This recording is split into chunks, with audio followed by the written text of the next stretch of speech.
Light? একদিন সকালবেলা তুমি ঘুম থেকে উঠে যেই না জানালা দিয়ে বাইরের দিকে তাকালে তুমি দেখতে পেলে আকাশে একটি হুবহু পৃথিবীর মতো নীল রঙের গ্রহ দেখা যাচ্ছে। তখন তুমি কি করবে?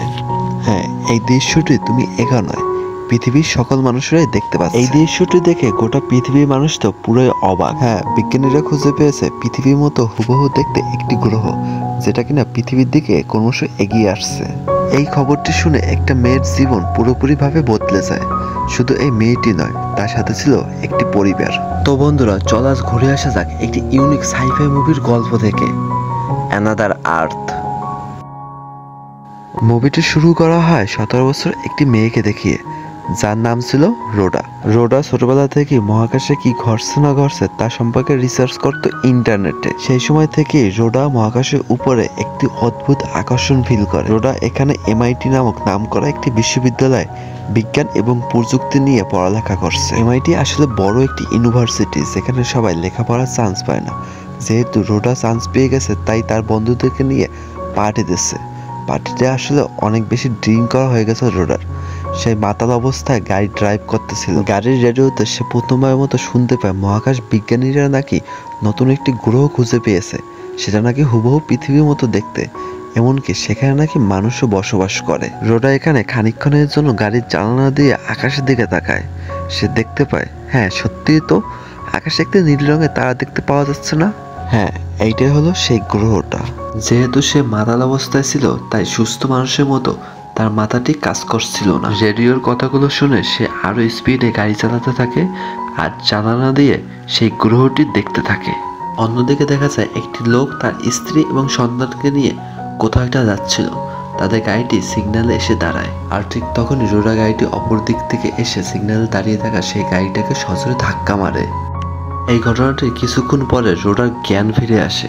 সে এখানে বেশ চোটও পেয়েছিল, বাট কোনো মতে সে গাড়ি থেকে বের হয়ে ওই গাড়িটির সামনে যায়, যে গাড়িটাকে সে কিছুক্ষণ আগে ধাক্কা মেরেছিল। সে দেখতে পায় গাড়িতে থাকা সেই দম্পতিটি বেশ আহত হয়েছিল। এমনকি তাদের বাচ্চা ছেলেটি যে কিনা গাড়ির পিছনের সিটে বসেছিল, এই অ্যাক্সিডেন্টের ফলে সে গাড়ির সামনে কাঁচ ভেঙে রাস্তায় এসে পড়ে। সেখানে ওই পরিবারের সকলের মৃতদেহগুলো রাস্তায় রক্তাক্ত অবস্থায় পড়ে থাকতে দেখে রোডার হাত পা একেবারে ঠান্ডা হয়ে যায়। এখানে রোডার বয়সও কম, মাত্র 17 বছর। সে আসলে এখানে ভাবতেই পারছিল না শুধুমাত্র তার খামখেয়ালিপনার জন্য একটি নির্দোষ পরিবার একেবারে শেষ হয়ে যায়।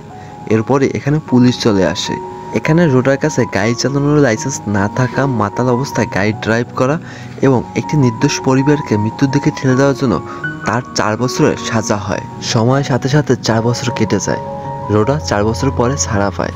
খোলা হাওয়ায় সে বাইরে বের হয়ে দেখতে পায় চারদিকটা কেমন যেন বদলে গিয়েছে।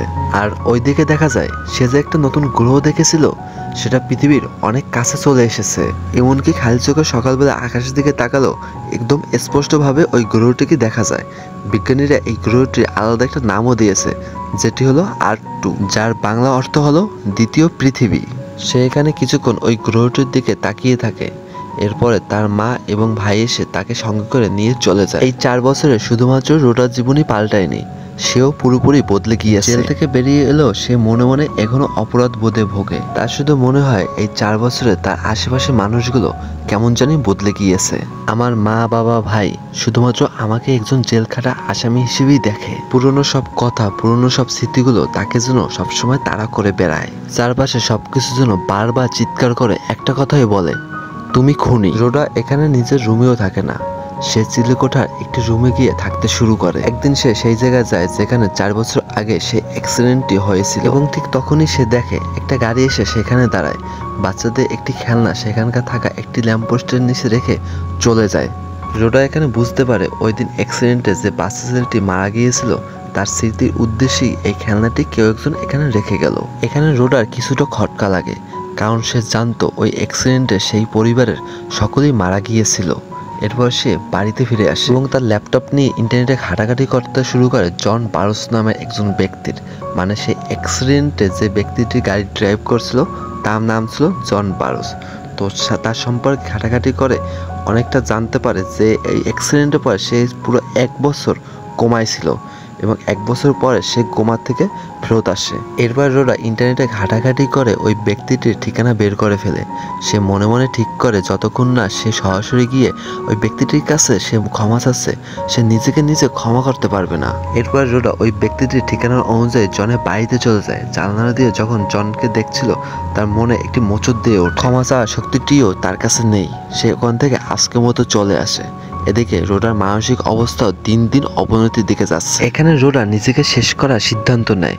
সে মনে মনে ভাবে, আমি যে পাপ করেছি তা শুধুমাত্র 4 বছর জেল খেটে পূরণ হবে না। আমি ক্ষমাটুকু যেতে পারছি না যে এত বড় অন্যায় করে ফেলেছি একটি পরিবারকে শেষ করে।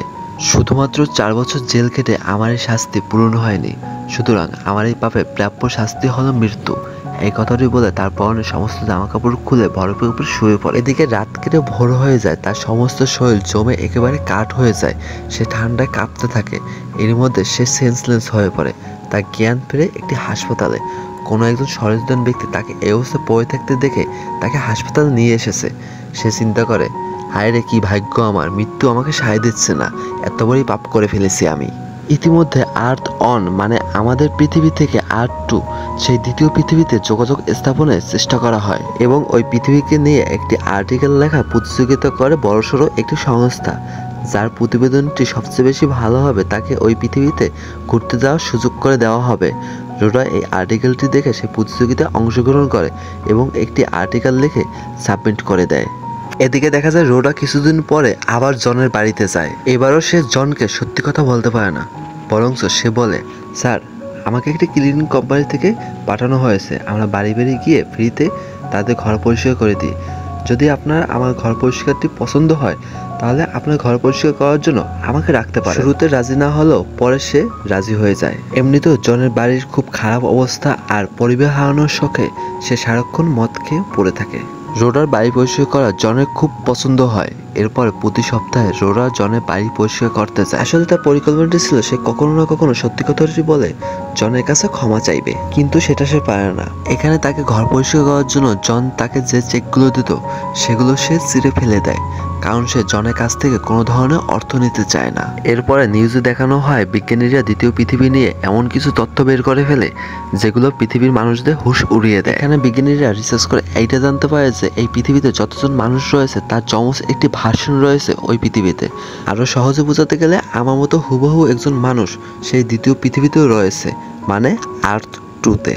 এখানে রোডা এই কথাটি শুনে খুব বেশি অবাক হয়ে যায়। তার মাথায় সারাক্ষণ এই কথাটি ঘুরতে থাকে। সে ওই গ্রহটির দিকে তাকিয়ে থেকে ভাবতে থাকে যে ওই পৃথিবীতে তো আমার মতো আরেকজন রয়েছে। আচ্ছা, ওই পৃথিবীর রোডাও কি আমার মতো ভুল করেছিল? সেও কি সেদিন ওই অ্যাক্সিডেন্টটি করেছিল?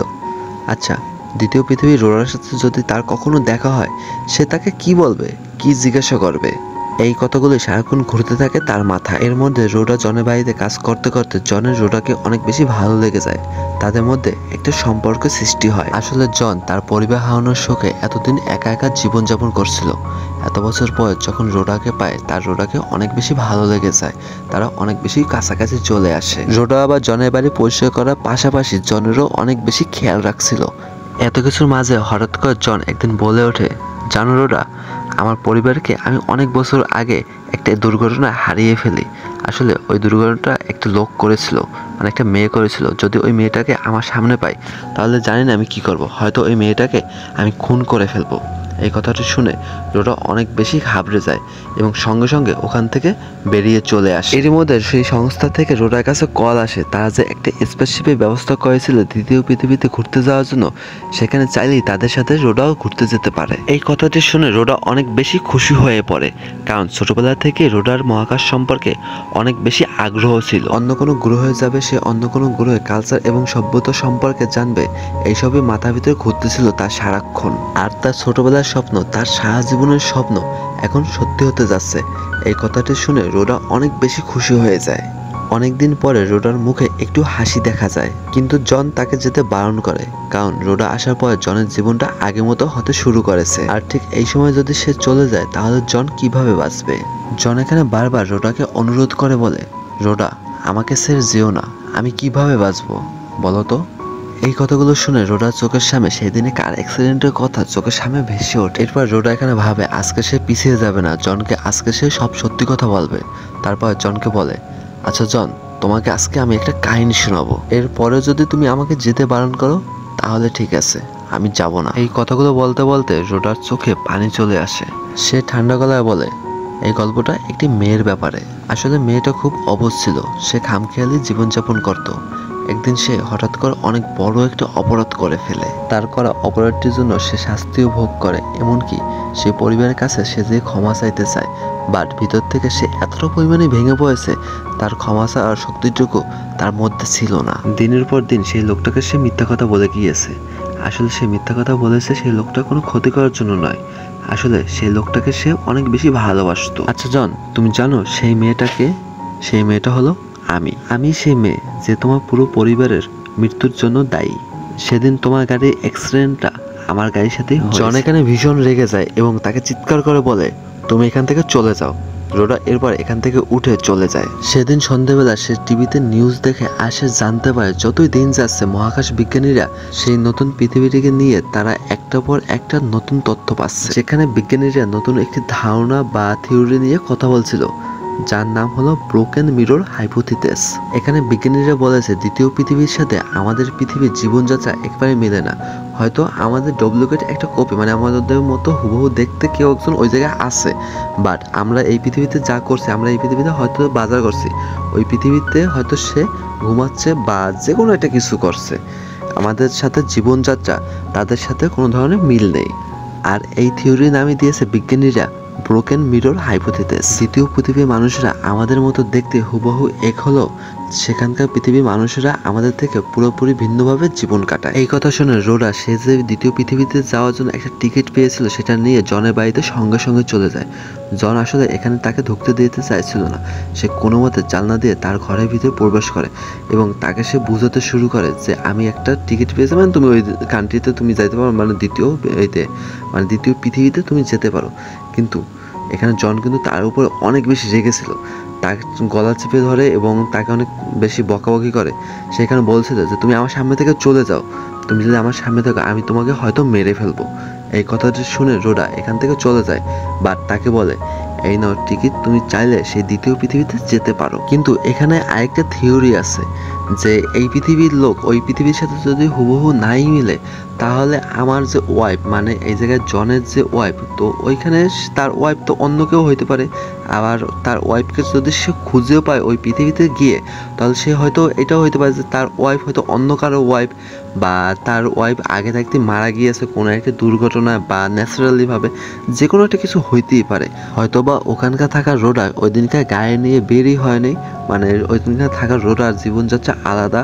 এই সকল কিছু কথা বলে সে ওখান থেকে বের হয়ে চলে যায়। পরের দিন আমাদেরকে জানানো হয় জন দ্বিতীয় পৃথিবীতে যাওয়ার জন্য রাজি হয়েছে। এখানে আমাদের মনে কিছু প্রশ্ন থেকে যায়, জন যদি ওই দ্বিতীয় পৃথিবীতে যায় তাহলে তার পরিবারকে কিভাবে সে খুঁজে পাবে এত বড় পৃথিবীর ভিতরে? আর যদি খুঁজেও পায় তাহলে তো তার দ্বিতীয় একটা কপি থাকবে সেখানে যে তার পরিবারের সাথে বসবাস করতেছে। আর বাকি থিওরিগুলো তো আগেই বললাম যে তার ওয়াইফ সে অন্য কারো ওয়াইফ হতে পারে, তার ওয়াইফও না হতে পারে। আবার তার ওয়াইফকে যদি সে খুঁজেও পায় তাহলে সে শুধু তাকে চোখে দেখায় দেখতে হবে, তার কাছে যেয়ে না পারবে কথা বলতে, না পারবে কিছু করতে, মানে জাস্ট চোখের শান্তি আর কিছু না। কিন্তু কথা আছে না, মানুষ আশায় বাঁচে। সেই আশা নিয়ে জন দ্বিতীয় পৃথিবীর উদ্দেশ্যে রওনা দিয়ে দেয়। কিছুদিন পরে জনকে নিয়ে সে দ্বিতীয় পৃথিবীতে চলে যায়। এরপরে দেশে দেখানো হয় রোডা তার বাড়ির আঙ্গিনায় তার মতো হুবহু দেখতে একটি মেয়েকে দেখতে পায়। তার মানে ওই দ্বিতীয় পৃথিবী থেকে যে রোডা ছিল সে দেখা করতে এই প্রথম পৃথিবীতে চলে এসেছে, মানে কাহিনী মে টুইস্টে। কিন্তু এখানে দেখানো হয় না দ্বিতীয় পৃথিবী থেকে দ্বিতীয় রোডা, মানে R2 থেকে দ্বিতীয় রোডা প্রথম পৃথিবীর রোডার সাথে কেন বা দেখা করতে আসলো। এই বিষয়টি আমাদের সামনে ক্লিয়ার করা হয় না। হয়তোবা এই মুভিটির দ্বিতীয় পার্ট আসবে, এই দৃশ্যটি দেখাই এই মুভিটি শেষ করা হয়। তো বন্ধুরা, আজকের মতো ভিডিওটা এই পর্যন্তই। যদি এই ভিডিওটা নেক্সট পার্ট আসে, মানে পার্ট 2 আসে, তাহলে আমি অবশ্যই এক্সপ্লেন করব। তো দেখা হচ্ছে নেক্সট ভিডিওতে। ততক্ষণ পর্যন্ত তোমরা ভালো থেকো, সুস্থ থেকো, নিজে এবং পরিবারের খেয়াল রাখো। আর একটা কথা বলতে ভুলে গেছি, যদি মুভিটা বিন্দু পরিমাণ তোমাদের কাছে ভালো লেগে থাকে তাহলে আমার চ্যানেলটাকে অবশ্যই সাবস্ক্রাইব করে দেবে, ভিডিওটাতে একটা লাইক করবে। আর ভাই, আমি কিন্তু নতুন এক্সপ্লেনার, মানে মুভি এক্সপ্লেনার জগতে একেবারে নতুন। যদি কোনো ভুল ত্রুটি হয়ে থাকে তাহলে অবশ্যই কমেন্ট বক্সে কমেন্ট করবে। So take care, bye bye and আল্লাহ হাফেজ।